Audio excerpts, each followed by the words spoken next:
नमस्कार, आप देख रहे हैं प्रथम स्वर। मैं राकेश रमन आपका स्वागत करता हूँ।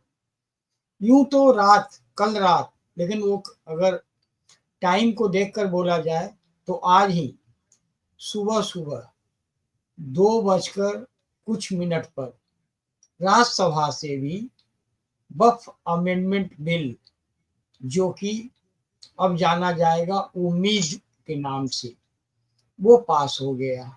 मतलब वक्फ का वीटो समाप्त हो गया। गौरतलब है, वक्फ नहीं समाप्त हुआ है, वक्फ का वीटो समाप्त हुआ है। वक्फ की धारा 40 के अंतर्गत जिस पर उंगली रख दे वो वक्फ का, इस धारा को समाप्त किया गया है। और यूं कहें कि इसमें संशोधन के बहुआयामी प्रयास किए गए हैं। ये सब क्या है, और मुसलमान जो रिएक्शन दे रहा है, क्या वाकई में उसका रिएक्शन जायज है? क्या उसके साथ कोई नाइंसाफी हुई है? तो इन सब मुद्दों, तमाम मुद्दों पर हम चर्चा करेंगे। हमारे साथ जुड़ रहे हैं राजनीतिक विश्लेषक प्रशांत सिंह। प्रशांत जी, आपका स्वागत है। सर, धन्यवाद। नमस्कार। सर, परसों लोकसभा में और कल कहें, या अगर टेक्निकली देखा जाए तो कल लोकसभा में और आज राज्यसभा में वक्त का वीटो समाप्त हो गया। पहले प्रतिक्रिया आपसे मैं ये जानना चाहूँगा कि वक़्त में क्या हुआ, क्या नहीं किया गया? वक़्त था क्या? एकदम सी कम शब्दों में, और पहली प्रतिक्रिया आपकी मैं जानना चाहूँगा। सर, दरअसल वक्फ बोर्ड जो बनाया गया था वो 1950 के दशक में बनाया गया था और उसका मुख्य उद्देश्य एक तरह से तुष्टीकरण का था, क्योंकि किसी भी देश में वक्फ बोर्ड जैसा कोई संस्था नहीं है। सिर्फ भारत में ही इसे बनाया गया। और उसके बाद 2013 में जो संशोधन एक किया गया कांग्रेस पार्टी के द्वारा, यूपीए गवर्नमेंट के द्वारा, तो उसमें उसको अथाह शक्ति दे दी गई। यानी अभी जैसे बहस में हम लोग देख रहे थे कि संसद में जो बहस हो रही थी उसमें कुछ माननीय सदस्य लोगों ने इसको इंगित भी किया कि वक्फ बोर्ड एक ऐसा भू माफिया की तरह था जो जिस पर हाथ रख दे, जैसे वो बता रहे थे कि फिल्मों में जैसे खलनायक जिस पर हाथ रख दे वो उसकी। तो उस तरह की स्थिति हो गई थी कि जिस जमीन पर वो हाथ रख दे वो उसकी। तो ये चीज थी, और ये सरासर तुष्टीकरण की नीति के तहत सारी चीजें कई कई गई की गई थी। और इसमें कहीं तर्क संगत चीजें नहीं थी, कहीं व्यवहारिक बातें नहीं थी, कोई भी ऐसा उद्देश्य इसमें नहीं था जिससे गरीबों का, मध्य आय वर्गों का या सामान्य जनता का कोई इसमें फायदा नजर आता हो। इस तरह की कोई चीज इसमें थी ही नहीं। ये बहुत स्पष्ट इसमें दिख गया। तमाम जो बहस हुए इस संदर्भ में, उसमें सारे चीज निकलकर सामने आ गए कि इस तरह की चीजें नहीं थी, वेलफेयर नाम का चीज इसमें नहीं था। ये एक माफिया, प्रकारांतर से एक माफिया बोर्ड का निर्माण किया गया था। जी। जी, जी, आपने सही कहा। इसको वक्फ बोर्ड को 1954 में शायद नेहरू जी ने लागू किया था। और जो अब तक के खुलासे हैं कि जब ये तो हम लोग 8 लाख एक सोच रहे थे, 8 लाख एकड़ है, रेलवे के बाद है। इस इनके पास तो रेलवे से भी ज़्यादा संपत्ति थी लैंड के रूप में। यानी इससे बड़ा लैंड ग्रैबर तो नेहरू ने। आज हमको नेहरू की उन गलतियों की बात करनी होगी, और नेहरू के उस नीयत की भी बात करनी होगी कि जिसने मुसलमानों को वोट खरीदने के लिए देश को बेचने का काम किया था। अगर मैं ये कहूँ तो कहीं से गलत नहीं है। काहे कि जब 33 लाख एकड़ जमीन सिर्फ वक्फ बोर्ड के पास, आप सोचिए 1911 में जिस जमीन को इंडियन जोन, जब दिल्ली में अंग्रेज बसा रहा था, तो जो 123 प्रॉपर्टी वाली कहानी याद होगी ना, जो 2000 चुनाव के में जाने के पूर्व घोषणा होने के कुछ दिन पहले सोनिया को और मनमोहन सिंह जी ने मिलकर 123 प्रॉपर्टी दिल्ली की लुटियन जोन की इन वक्फ बोर्ड को लिख दी थी। तो जिस पर कि जगदम्बिका पाल जो कि जेपीसी कमेटी के चेयरमैन थे, उन्होंने कहा कि जिस 1911 में जितनी भूमि अधिग्रहित कर ली थी अंग्रेजों ने, जिसके मुआवजे दे दिए जा चुके हैं, तो उसको 1970 में वक्फ को कैसे दे दी जाएगी 57 साल के बाद? दी ही नहीं जा सकती। तो ऐसे ऐसे तर्क आए, तो ये तो एक एस्टैब्लिश हो गया सर कि दे आर लैंड ग्रैबर्स। और लैंड ग्रैबर्स का एक एग्जांपल आपको देता हूँ। नहीं, जैसे वक्फ की बात आपने एक बात बताई ना, उसमें थोड़ा सा करेक्शन ये है कि वक्फ टाइप का ही एक कुछ किया जाता है पाकिस्तान में। पाकिस्तान में उतने ही मुसलमान हैं जितने भारत में हैं लगभग, लेकिन पूरे देश में जानते हैं मुश्किल से 1 लाख स्क्वायर, यानी जो कहते हैं ना 1 लाख गज, क्या है भाई, एकड़, 1 लाख एकड़ पूरे, जबकि जहाँ की केवल मुसलमान ही है समझिए, वहां मात्र 1 लाख एकड़ जमीन है। और भारत के अंदर 33 लाख एकड़, रेलवे से भी ज्यादा जमीन, और सब के सब इसी तरह से कब्जाए हुए। एक उदाहरण देता हूं प्रशांत जी आपको कि जम्मू कश्मीर की पॉपुलेशन कितनी होगी, 80-90 लाख मुस्लिम है होंगे वहां। हम बिल्कुल। अपने देश की कहानी बता रहा हूं। 90 लाख के पॉपुलेशन में मात्र 12,000 एकड़ जमीन है वक्फ के पास। और यही पंजाब आ जाइए तो पंजाब में 7 लाख होंगे, 7 करोड़ होंगे लोग। पंजाब की कितनी पॉपुलेशन होगी? छोटा सा स्टेट है, फुल स्टेट है लेकिन छोटा स्टेट है। 4 करोड़ के वहां आसपास था। हाँ, वहां 80,000 एकड़ जमीन है वक्फ के पास। अब आप समझ लीजिए, अगर बताने पर आऊं तो एक जो थे, कौन था, अकबर अहमद डिम्पी, उसने 2,000 एकड़ अकेले रखा हुआ है उत्तराखंड में। तो ये लोग भू माफिया साफ दिख रहे हैं। फिर ओवैसी, जो कि खुद बताया जाता है कि 3,500 करोड़ का प्रॉपर्टी उसने रखा हुआ है। ये चंद नाम है, इसलिए हमें याद है कि इन लोगों ने इस पर बात कर रहे हैं। लगभग ऐसे ऐसे बहुत सारे नाम हैं, और मुझे लगता है इस बिल का वही विरोध कर रहा है जिसने कुछ लैंड ग्रैबिंग किया हुआ। अब बात उठता है सर कि जिस हिसाब से राजनीतिक दलों ने भारत को सेकुलरिज्म के नाम पे मुसलमानों को खुश करने का की जो कवायद की थी, वो हमारे लोकतंत्र को कितना कमजोर कर दिया। जी प्रशांत जी।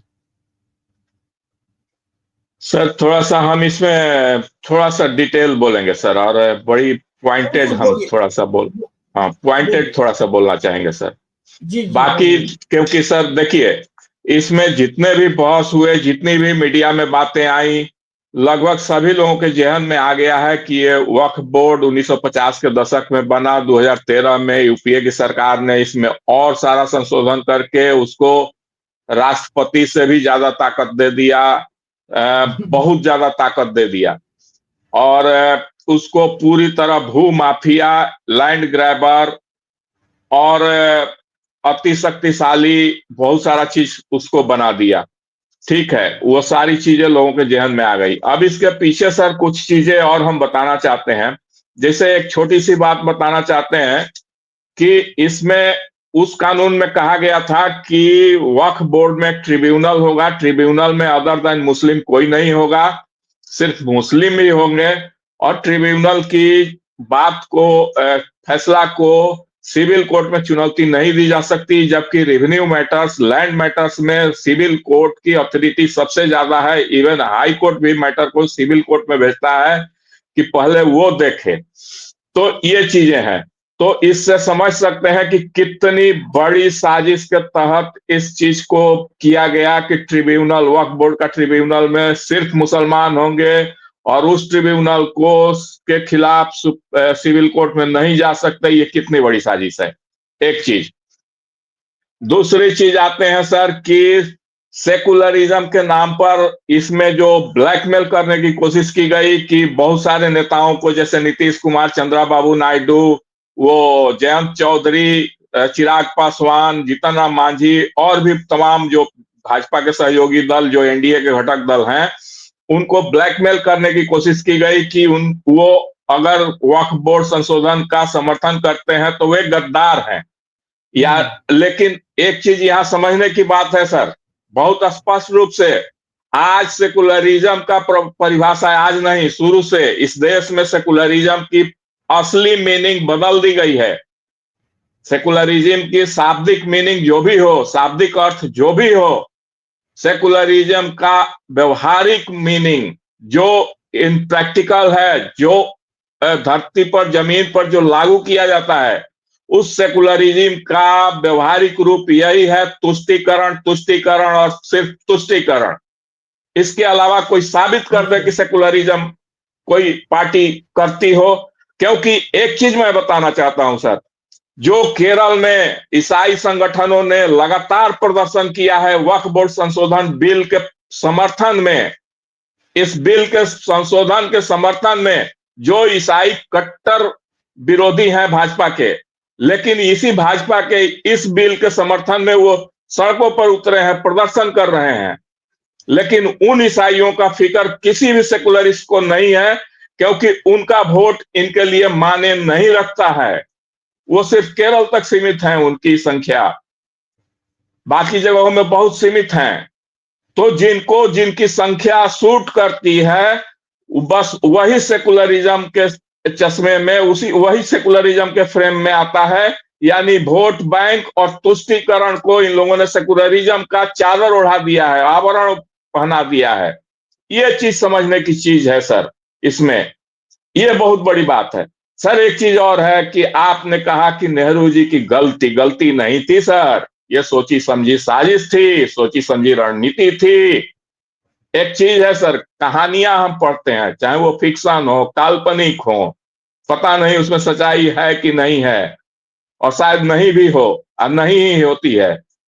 मान लिया जाए कि एक व्यक्ति पाकिस्तानी सेना में, यहां से हिंदू, या वाइस वर्सा, पाकिस्तान का एक मुस्लिम हिंदू बनकर हिंदुस्तान की सेना में भर्ती हो जाता है और खूब देशभक्ति का जज्बा दिखाता है, खूब लड़ने की बात करता है, खूब दुश्मन को धूल चटाने की बात करता है, लेकिन काम क्या करता है, अंदर खाने गुप्त सूचनाओं को संग्रह करता है और पास करता है अपने मदरलैंड को।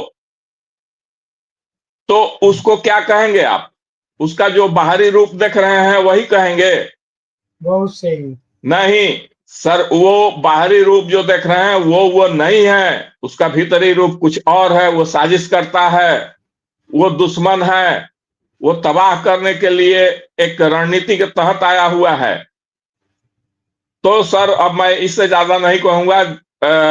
मुझे बिल्कुल लगता है कि आप। सब लोग समझ, हाँ, सब लोग समझ गए होंगे कि कांग्रेसी या कांग्रेसी के अकाओं, या शुरू में जिनको अंग्रेजों ने जबरदस्ती ताज पहनाया है, षड्यंत्र करके, साजिश करके, जिसको एक वोट नहीं मिला, उनका यही रूप था सर। ऊपर से हिंदू नाम, ऊपर से हिंदू आवरण, पंडित टाइटिल, लेकिन वो भीतर से कुछ और थे। इसलिए ये गलती नहीं थी, ये सोची समझी साजिश थी। चलिए ये भी क्लियर हो गया कि कांग्रेस ने बहुत चालाकी से, और आपने बहुत सही कहा कि सेकुलरिज्म का जो व्यवहारिक अर्थ है वो मुस्लिम तुष्टीकरण है, और मुस्लिम तुष्टीकरण के मुस्लिमों ने इस चीज को खूब भुनाया सर। सच्चर कमेटी की रिपोर्ट बताती है कि इनके पास खाने को नहीं, और ये, और सबसे बड़ी बात, 13 के बाद 10 वर्षों में इनकी जमीन में जो बेतहाशा वृद्धि हुई है। मतलब मेरा कहने का मतलब है कि सच्चर कमेटी की रिपोर्ट आने के बाद इनकी प्रॉपर्टी तो ऐसी बढ़ी कि सारे अमीर मुसलमान कहाँ से आ गए वक्फ करने वाले। ये वक्फ जो है ना, ये सर अपने आप में एक गलत शब्द है। ये सिर्फ और सिर्फ लूट मार की गई है। खैर, अब ये इतिहास की बात है और कांग्रेस पूरी तरह से एक्सपोज हो चुकी है। राहुल गांधी जो प्रधानमंत्री बनने के सपने देखते हैं, लोकसभा में बहस तक में हिस्सा नहीं ले सके, और आज जब राज्यसभा से भी पास हो गया है तो कांग्रेस ने बिहार के कोई जावेद उनके नेता हैं, उनके थ्रू सुप्रीम कोर्ट में पहुंच गए। यानी क्या कहें, बेशर्मी की इंतहा है इसे मैं कहूंगा। लेकिन वक्फ बोर्ड में जो परिवर्तन किए गए हैं वो मूल क्या है? अब वक्फ बोर्ड में क्या है कि यहाँ पर अभी सुन्नियों का और अशराफों का बोलबाला है। जो पहले से एलिट क्लास है उनका बोलबाला है। 200-250 लोगों का समूह है जिनके ये पूरा लैंड ग्रैबिंग इनका एक चेन बना हुआ है करने का। अब नए नियम से इसमें सुन्नी भी होगा, शिया भी होगा, बोहरा भी होगा, कादियान भी होगा, और भारत में रह रहे अहमदिया भी होगा, और साथ में 2 महिला भी होगी। तो इस भाजपा ने कोई इसके मूल में परिवर्तन नहीं किया है, बल्कि इसको डाइवर्सिफाई किया है। इसको समाज के प्रत्येक अंग तक पहुंचाने की कोशिश की है। इन लोगों के यहाँ महिलाओं को कोई स्थान ही नहीं मिलता। आप भी जानते हैं, हम भी जानते हैं, इन लोगों को तो मस्जिद तक में अलाउ नहीं करते हैं ये। और ये इनको बर्दाश्त नहीं होता है कि कोई महिला उनके बराबरी में आके बैठे। तो बहरहाल ये जो सबसे बड़ा परिवर्तन ये है, और कुछ भी ऐसा नहीं किया गया। जितने मामले डिस्प्यूट वाले हैं उन पर कार्रवाई होगी। अब उनके साथियों के जो सुझाव आए थे वो मान लिए गए हैं। इन दो परिवर्तनों में जो जितने किए गए हैं उसमें सबसे प्रमुख आप क्या समझते हैं? सर, इसमें सबसे प्रमुख आपने तो बताया कि डाइवर्सिफाई किया गया है। तो इसमें है कि एक तो इसमें तमाम तरह के लोगों को प्रतिनिधित्व मिलेगा, चाहे वो पसमानदा मुसलमान हो। और इसके अलावा वक्फ बोर्ड जो है रिलीजियस ऑर्गेनाइजेशन नहीं है, ये भी हाँ, ये इसमें तो स्पष्ट किया गया। क्योंकि ये लोग एक बहुत ही चालाकी से बोल रहे थे कि रिलीजियस है, और उसमें किसी और को, जैसे महाबोधि मंदिर में दूसरे धर्म के नहीं होने चाहिए, जैसे क्रिश्चियन चर्च में दूसरे धर्म के लोग नहीं होने चाहिए, जैसे मंदिर के प्रबंधन में यहाँ तो तिरुपति देवस्थानम बोर्ड में दूसरे लोग आके बैठ जाते हैं। लेकिन चलिए ठीक है, लेकिन ये जो है रिलीजियस ऑर्गेनाइजेशन नहीं है, ये मस्जिद कमेटी नहीं है, ये मस्जिदों के बारे में चीज नहीं है, ये एक अलग चीज है। एक चीज, दूसरी चीज कि इसमें पसमानदा वगैरह सभी लोगों को प्रतिनिधित्व दिया जा रहा है। तीसरी चीज कि इसको कोर्ट में चैलेंज किया जा सकता है, इसके डिसीजन को। ये बहुत सारी चीजें जो होनी चाहिए एक डेमोक्रेटिक ट्रू सेंस में, जो डेमोक्रेटिक देश होगा, डेमोक्रेटिक व्यवस्थाएं होंगी, तो वो इस चीज को जरूर मानेंगी कि कोर्ट का अधिकार है किसी भी चीज को रिव्यू करने का, या और होना चाहिए ये चीज। और इसके अलावा है कि इसमें जो कुछ प्रॉपर्टियां जो ये लोग बिना कागज के, बिना आधार के अपने कब्जे में रखे हैं, वो सारी प्रॉपर्टियां, अब जैसे हमको तो सुनने में आया है कि यूपी सरकार में उसका कवायद शुरू हो गया कि जो बिल्कुल। भी प्रॉपर्टी है वक्फ बोर्ड के कब्जे में, अगर उनके पास उसका उचित आधार मतलब कागज नहीं है, तो वो सरकार उसकी छानबीन करेगी कि वो वास्तव में जमीन किसकी है, सरकार की है या किसी और व्यक्ति की व्यक्तिगत प्रॉपर्टी है। उसके अनुसार सरकार उस पर कार्रवाई करेगी। तो ये मैं सारी चीजें हो रही हैं आपकी सर। जानकारी के लिए बढ़ा दूं, 1952 के से कागजात निकलवाना शुरू कर दिया है योगी आदित्यनाथ जी ने। अभी तो कानून बन भी रहा है, अभी तो राष्ट्रपति के साइन होने की खबर नहीं आई है। खैर वो तो आ ही जाएगी होकर। लेकिन 1952 से उन्होंने कागज निकलवाने शुरू कर दिए हैं। और एक फिगर भी आ गया है 83,000 समथिंग प्रॉपर्टी जो है उनके कागजात इनके पास नहीं है। और ये बात तो ओवैसी बार बार चीख चीख कर बोल रहा था। गलत करने वाले को तो पता होता है कि हमने क्या गलत किया होता है। हुआ, ये तो बात सही है। लेकिन इस देश की सेकुलरिज्म की जो अफीम चटाया हुआ था, और भाजपा भी 14 के पहले वाली भाजपा भी उसी के प्रभाव में रहती थी। तभी तो सर एक वोट से अटल बिहारी वाजपेयी की सरकार गिर गई थी।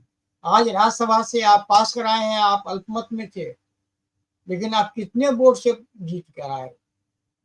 आप समझ लीजिए कि हम लोग भी कल लाख कैलकुलेशन कर रहे थे तो 122 20 से आगे बढ़ नहीं पा रहे थे।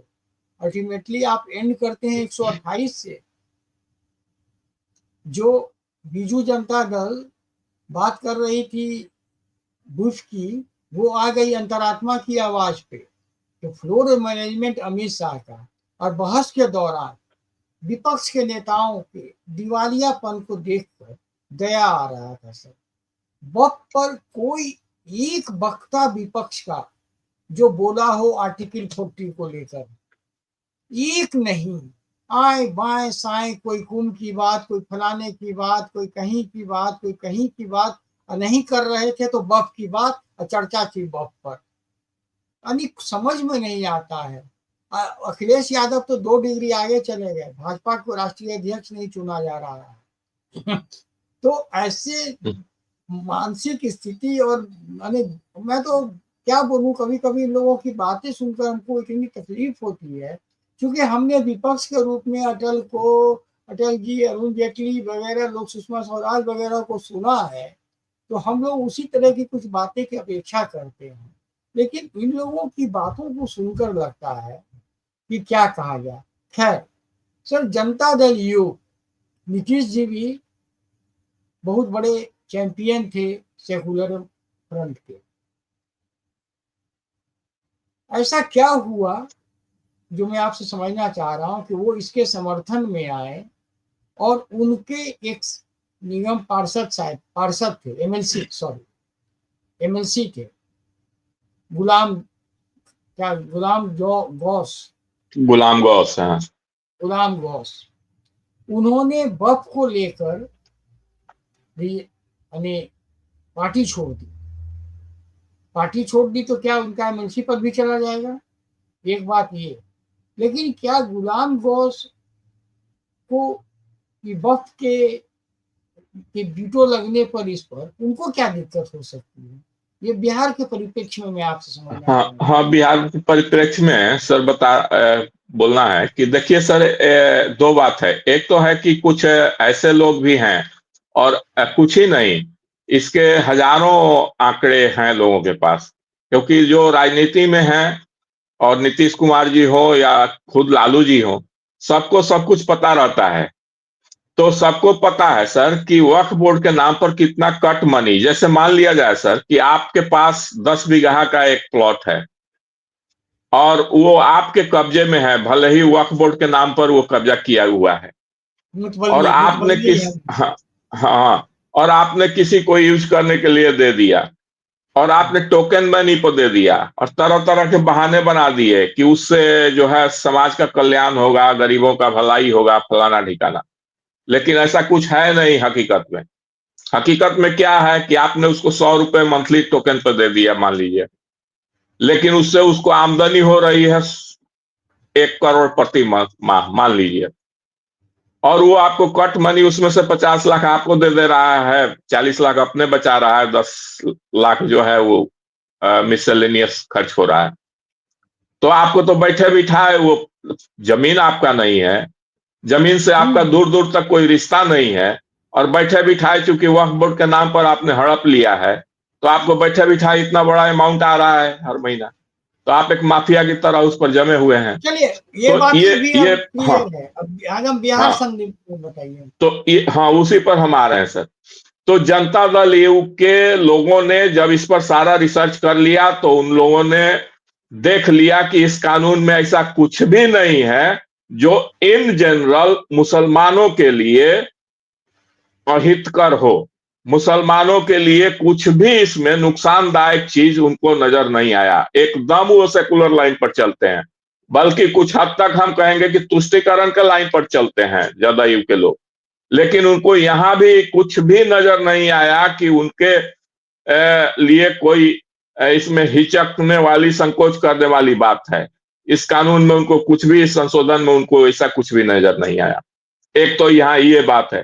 दूसरी बात मैं बता देता हूं सर, गुलाम गौस, उनका एमएलसी का कार्यकाल लगभग पूरा होने वाला है और उनको ज्यादा ये रिपीट नहीं करने जा रही है। उनको काफी एज हो चुका है और उनको काफी बहुत बार मौका जदयू दे चुकी है।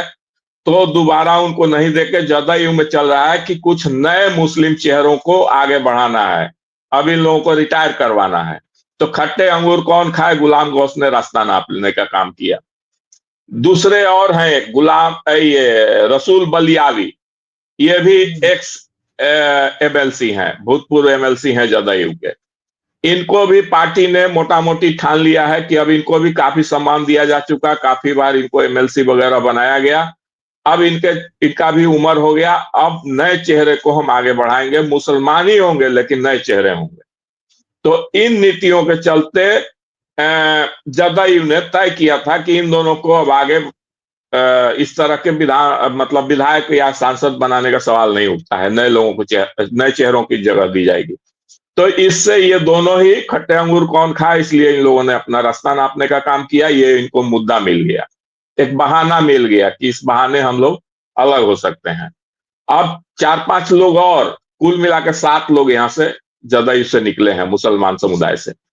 जो 4-5 और हैं तो बहुत ही छोटे लेवल के लोग हैं और हमको लगता है कि इन्हीं लोगों का कुछ समर्थक वगैरह होंगे झंडा ढोने वाले। उन लोगों का कोई राजनीति में से नहीं है, बहुत पहचान नहीं है, ये सब नहीं है, ये सर चीजें हैं। अभी एक ललन सिंह का बयान सुन रहा था, वो बता रहे थे कि जो जिनको आप नेता बता रहे हैं वो पिछला चुनाव पतंग पर लड़े थे, 495 वोट आया था उसको। तो ऐसे नेताओं, दरअसल कोई भी पार्टी अगर वोट के लिए ही, ये सारा सेकुलरिज्म का लवादा नीतीश भी ओढ़ते थे ना, और नीतीश की बिल्कुल चॉइस रही है, नीतीश की चॉइस रही है पसमानदा।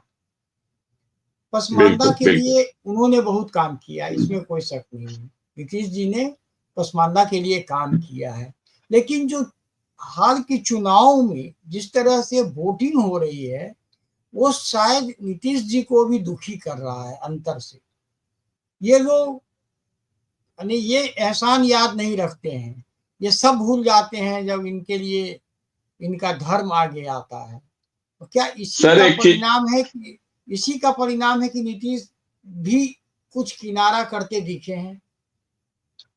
बिल्कुल। एक तो सर ऐसे भी नीतीश जी अब लगभग लास्ट इनिंग में है, ज्यादा से ज्यादा 2025 में एक बार और मुख्यमंत्री बन सकते हैं।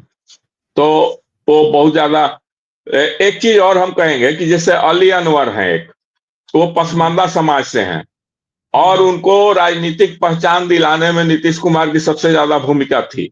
और और वही लाए पसमानदा, हैं। हाँ, लाए भी और उनको राज्यसभा सदस्य तक बनाया। उनको जितना सम्मान, जितना इज्जत, जितना महत्व, जितना लाइमलाइट में नीतीश कुमार ने लाया, उतना और कोई नहीं कर सकता था उनके लिए। वो भी, अभी तो वक्फ बोर्ड का बहाना है, वो तो बहुत पहले नीतीश कुमार को के साथ विश्वासघात करके चले गए। तो इन सब चीजों को देखते हुए नीतीश कुमार जी भी बहुत कुछ सोच रहे होंगे कि यहाँ कौन अपना है कौन पराया है। ठीक है, एक जाएंगे 10 एक जाएंगे 10 आएंगे। नीतीश कुमार जी की दिक्कत थोड़े है। नीतीश कुमार जी की क्रेडिबिलिटी जो है अभी भी, खास करके इस सेकुलरिज्म या उसको तुष्टीकरण कहें, उस मामले में नीतीश कुमार जी की क्रेडिबिलिटी में कहीं कोई दिक्कत नहीं है सर, ये मैं बता देता हूं। हम बिल्कुल। भले ही उनकी तुष्टीकरण की नीति से सहमत हो या न हो, लेकिन उनकी क्रेडिबिलिटी में कोई दिक्कत नहीं है। वो एक बुलाएंगे 15 दौड़ कर आएंगे उनके साथ। एक चीज, अब एक चंद्रा बाबू नायडू के बारे में 1-2 लाइन बोलना चाहता हूं सर, अगर आप इजाजत दें। नहीं, बोलिए। सर पिछला जो चुनाव हुआ अभी, लोकसभा के साथ ही आंध्र प्रदेश विधानसभा का चुनाव हुआ था 2024 में, वहां चंद्रा बाबू नायडू जो है, Jagan Mohan Reddy sitting chief minister, उनके खिलाफ चुनाव लड़ना था उनको। जगन मोहन रेड्डी क्रिश्चियन है, अल्पसंख्यक समाज से हैं, और स्वाभाविक था कि वहां तमाम अल्पसंख्यक माइनॉरिटी तुष्टीकरण वाला वोट बैंक उनके साथ जाएगा, यह सबको पता था। यही कारण है कि चंद्रबाबू नायडू बार बार दिल्ली आते थे, बार बार मोदी जी से आग्रह करते थे कि अमित शाह से हमको मिलवा दीजिए, अमित शाह जी से मिलवा दीजिए। मोदी जी के कहने पर दोनों लोगों को मीटिंग हुई, और उसमें पवन कल्याण की भी काफी भूमिका थी, जो वहां डिप्टी चीफ मिनिस्टर हैं, और उनकी जन कल्याण सेना है, उनकी अपनी पार्टी। तो मीटिंग हुई और एक सामंजस्य बैठा भाजपा और पवन कल्याण का जन कल्याण सेना और टीडीपी चंद्रबाबू नायडू की, तीनों ने मिलकर वहां चुनाव लड़ा। 100% उनको, उनका जो वोट था वो हिंदू समाज से था, उनको बाकी किसी का वोट नहीं मिला। तो अगर इनको किसी कोई कह रहा है कि वो गद्दार हैं, तो पहले आप अपने गिरेबान में झांकिए कि किसी जमाने में चंद्रबाबू नायडू से बड़ा secular, champion of the secular या सेकुलर ऑफ द सेकुलर्स कहा जाए तो कोई अतिशयोक्ति नहीं है। उतने बड़े जी सेकुलर को आपने जी वोट नहीं दिया, और मैं आप मैं उसको उल्टे गद्दार कर रहे हैं। मैं आपकी बात जी समझ गया। आप शायद जो कांग्रेस का सांसद है प्रियंका गांधी का पसंदीदा वो दो तुकबंदी करने वाला शायर की बात कर रहे हैं, जो जी अतीक अहमद और अशराफ, उसका भाई अशराफ के गुण गाया क्या तलवे छाटा करता था, और उसके प्रशंसा में दिन रात गीत गाया करता था। और ये अशराफ का भी उतना ही खास था कि अतीक के भाई का। और अशराफ के अतीक तो गुंडा क्रिमिनल था, लेकिन अशराफ जो था अय्याश था। तो क्या ये जो साहब ने गद्दार कहा है, ये क्या गद्दारी का सर्टिफिकेट ये अशराफ से लेकर आए हैं क्या? दरअसल कांग्रेस दिवालियापन की ओर जा रही है।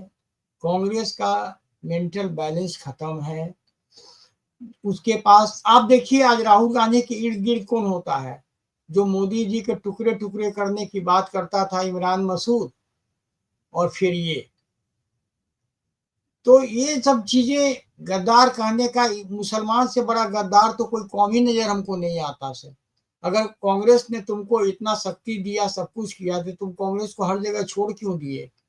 क्या बिहार, क्या बंगाल, क्या उत्तर प्रदेश, कहाँ तुम रहा कांग्रेस के साथ? कहीं तो तुम नहीं दिल्ली। रहते हो, दिल्ली में भी नहीं रहे। कहीं वही कह रहा हूं। तो मुस्लिम केवल फायदा के लिए लगा रहता है। एक भाजपा का डर दिखाने की आदत थी सभी पार्टियों को।